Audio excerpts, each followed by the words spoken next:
Anda masih di One on One, pemirsa, dan kami akan melanjutkan perbincangan. Pak Menko, kalau kita berbicara mengenai pelanggaran HAM, ini sebenarnya kan tidak hanya terjadi di luar saja, tetapi di lembaga permasyarakatan ini sering sekali, terutama di tahun 2024 ini sering sekali terjadi pelanggaran HAM, terutama di lembaga permasyarakatan, di dalam malahan. Ini seperti apa? Ya, yang diduga pelanggaran HAM itu sebenarnya penyiksaan ya. Kemudian juga tidak dipenuhinya hak-hak dasariah yang dimiliki oleh seseorang. Jadi bisa apalagi over kapasitas itu kan dianggap tidak manusiawi. Itu yang jadi Karena tidak permasalahan saat ini manusiawi ya, dianggap Prof. juga salah satu bentuk dari pelanggaran HAM. Ya. Tapi ya bukan pelanggaran HAM yang berat lah. Ya, kalau pelanggaran HAM yang berat itu misalnya napi disiksa, napi nggak dikasih makan seminggu, itu sih belum dengar saya terjadi ya. Tapi ya setelah concern kita kepada HAM itu begitu tingginya, maka pelaksanaan pemidanaan itu juga harus menghormati hak-hak asasi seseorang. Nah, sekarang ini kita itu kan sudah agak mengubah kebijakan kita dalam pemberian sanksi pidana itu. Kalau kita menggunakan KUHP kolonial Belanda kan orang itu dipenjara sekian tahun, penjara sekian tahun, penjara sekian tahun. Nah, penjara itu kan penjeraan. Jadi orang itu dikurung, ya dibatasi hak-haknya. Kalau perlu digebukin misalnya, supaya jera. Ya. Ya, kita kan sekarang ini sudah mensahkan KUHP baru ya, dan KUHP baru itu akan berlaku setahun lagi, tahun 2026. Dan konsep pembidanaannya itu lebih kepada istilah itu restoratif justice ya.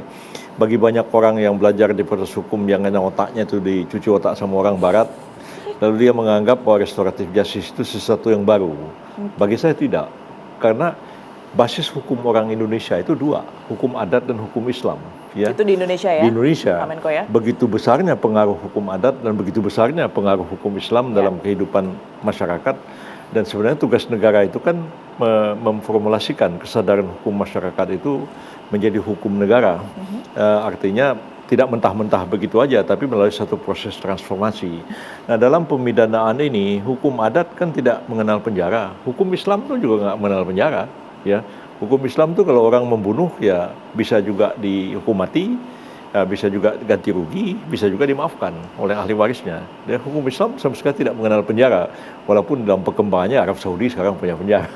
Tapi original Islamic law itu nggak ada penjara. Nah, sekarang ini kita berusaha restoratif justice itu, kalaulah masalah itu bisa didamaikan antara pelaku dan korban, antara keluarganya dan sebagainya, itu alangkah lebih baiknya, sesuai dengan asas musyawarah mufakat adat masyarakat kita, yang tuntunan agama kita juga seperti itu. Jadi ambil satu contoh, misalnya orang kehilangan sepeda, nah cari siapa yang nyuri sepedanya, tentu yang nyuri anak tetangganya. Ya, saling kenal berarti ya. Ya. Jadi kan kalau dilapor polisi kan anak itu pasti ditangkap, nanti diadili, dipenjara, masuk ke dalam LP anak. Nah, tapi kalau menggunakan pendekatan hukum adat dan hukum Islam, ya bisa aja dipanggil ulama atau kiai kan, gimana ini dimusyawarahkan, dijelaskan, ya akhirnya mengatakan ya sudahlah, sepedanya dikembalikan, ini dimaafkan saja. Nah, jadi dengan seperti itu tuh pidana tidak dilanjutkan. Jadi ya, tercapailah perdamaian, ya kedamaian dan keadilan, ya saling maaf-memaafkan, lalu timbul harmoni di masyarakat. Nah, jadi kalau misalnya itu tidak bisa diselesaikan, ya, nah ini hukum pidananya. Nah, yang paling berat itu kan misalnya begini, orang karena kelalaian menyebabkan matinya orang lain. Ngantuk-ngantuk terus nyetir mobil nabrak orang. Yang ditabrak itu seorang laki-laki, dia ada istrinya, dia ada anaknya. Tentu anak-anak dan istri itu menderita dengan kematian suami dan bapaknya itu. Nah, lalu orang yang nabrak ini pun tidak sengaja mau membunuh. Dia karena ngantuk aja nabrak orang. Nah, kalau orang ini kita penjara 15 tahun misalnya, lalu ya dia juga menderita di penjara, anak-anak istrinya juga mungkin nggak susah, nah sementara korban juga susah. Semua jadi susah.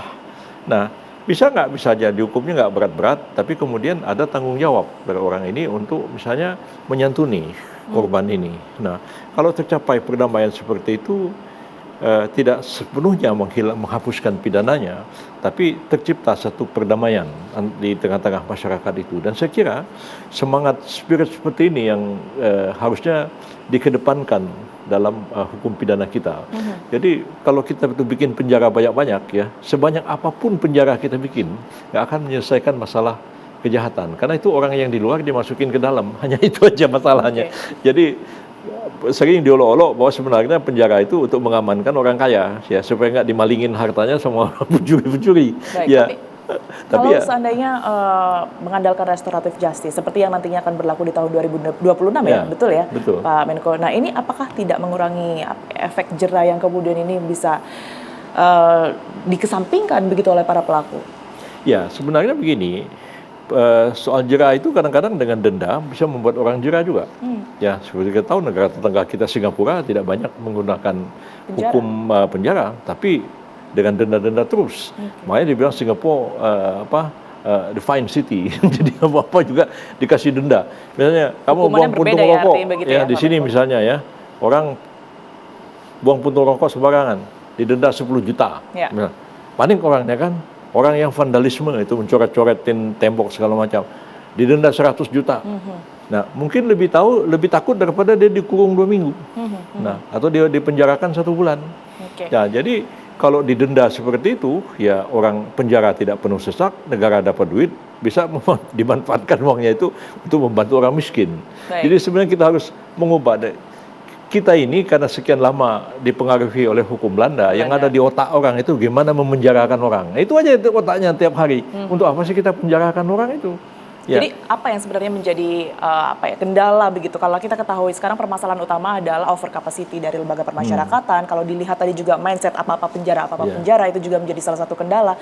Selain itu apa yang perlu dievaluasi lagi, Pak Menko? Iya, artinya norma-norma hukum dan jenis-jenis pemidanaan itu memang harus kita rubah. Ya tadi lah misalnya soal mengganti pidana badan dengan pidana ganti rugi. Ya, misalnya orang korupsi itu kan terkait sama jabatan. Karena dia jadi bupati lah, maka dia bisa korupsi. Ya, kalau dia udah nggak jadi bupati, siapa yang mau ngasih gratifikasi sama dia? Mana buang APBD yang dia mau korupsi? Nah, lalu kita mau hukum orang itu supaya jadi jera. Dia nggak akan jadi bupati lagi. Apa gunanya kita bicara jera? Ya. Nah, jadi sebenarnya kecuali orang mencuri. Kalau mencuri nanti curi ayam dihukum 1 minggu, lepas itu nyuri ayam lagi, lepas nyuri kambing, nyuri sapi lagi. Nah itu nggak jera-jera begitu ya. Tapi itu kan nggak bisa terkait dengan pemidanaan, tapi juga karena kemiskinan kan, karena kemiskinan nggak ada kerjaan, terpaksa dia mencuri. Nah jadi semuanya ini terkait dengan apa yang diprogramkan oleh Pak Prabowo kita ini, bagaimana kita ini supaya kita hapus kemiskinan kata beliau itu, jangan lagi ada orang miskin. Kalau rakyat itu sejahtera, kejahatan itu akan berkurang dengan sendirinya. Ya. Dulu saya pernah mempelajari Pakistan ya, sebuah negara Islam ya, pakai hukum pidana keras sekali. Orang mencuri dipotong tangannya, itu zamannya Ziaul Haq ya. Tapi apa kemudian di Pakistan itu terjadi pengurangan kejahatan? Enggak sama sekali. Inti persoalan Pakistan adalah persoalan kemiskinan. Itu yang harus diselesaikan. Itu yang harus diperangi. Baik. Jadi bukan orang mencuri itu secara harfiah tangannya itu dipotong menurut hukum Islam klasik. Tapi secara dipotong tangan itu secara metaforis, dipotong supaya orang itu tidak lagi tangannya itu bisa mencuri. Bukan tangannya dipotong pakai golok. Nah, itu yang harus dipikirkan bagaimana menerapkan hukum itu dalam sebuah dunia modern. Jadi pengalaman saya menyaksikan bahwa di Pakistan ketika diterapkan hukum makin banyak tangan orang buntung, Tapi kalau secara data Pak Menko, ini kan tadi sudah disebut bahwa memang betul ada over capacity. Ini sebenarnya napi-napi yang melakukan tindak pelanggaran apa dan daerahnya ini di mana saja yang sudah mencapai over capacity ini? Yang over capacity? Ya, over capacity itu terutama sekali adalah narkoba. Narkoba ini kan 2 hal ya, narkotika dan obat berbahaya. Yang paling dahsyat itu narkotikanya. Kalau obat berbahaya itu katakan psikotropika itu nggak seberapa, tapi yang narkotiknya itu betul-betul sekarang ini hampir 70% penghuni narapidana di LP itu adalah kasus narkotika. Nah, kenapa itu terjadi? Oleh karena pertama kita tidak intensif memberantas peredaran narkotika di negara kita ini. Penyelundupan masih terjadi di mana-mana dan kadang-kadang dengan skala besar-besaran. Bahkan di Aceh kita lihat kan ada orang-orang tertentu menanam ganja, dan ganja itu dijual ya, jadi bisnisnya mereka begitu. Dan kemudian juga penyelundupan heroin itu masih terjadi dan cukup banyak orang asing yang sekarang ini di penjara-penjara kita yang dihukum seumur hidup, bahkan dihukum mati, belum dieksekusi gara-gara narkotika ini.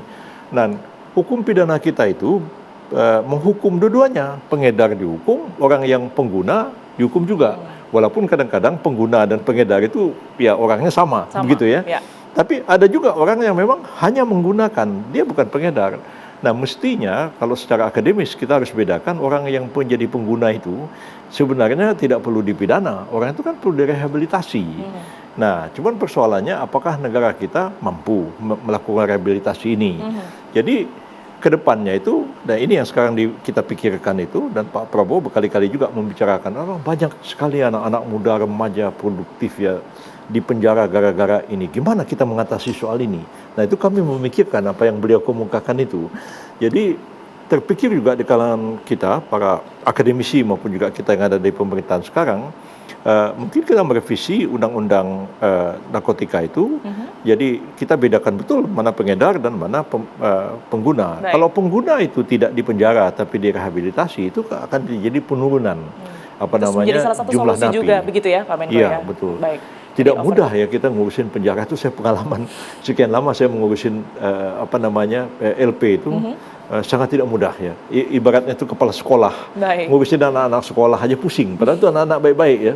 Apalagi kepala LP ngurusin orang penjahat semua. Itu bagaimana nggak pusing dia itu. Baik, itu yang kemudian memang harus dipikirkan begitu ya. Solusi dan juga langkahnya tadi sudah mulai terbaca begitu, betul ya Pak Menko ya? Kita sudah mulai petakan masalahnya. Dan saya kira kalau ditanya orang 100 hari apa yang dikerjakan Pak Yusril? Ya pertama saya bilang saya membereskan struktur organisasi dan mengisi pejabat-pejabatnya.